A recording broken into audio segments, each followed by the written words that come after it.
into the middle of the infield where Jonathan Sims, the national leader, he's being presented his award by half man, half amazing, 90% heart, 10% body, the greatest relay runner in NC2A history, Ahmad Robinson.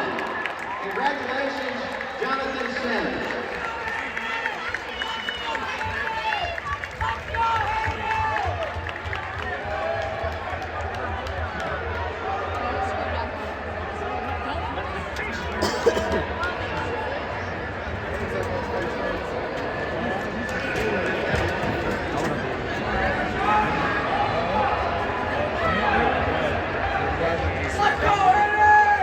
Coming up to 400 meters here from the 800. And it's Kayla Lyons.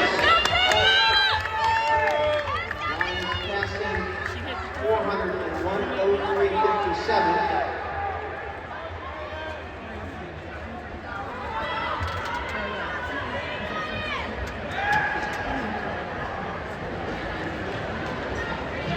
Lyons starting to open it up with a staccato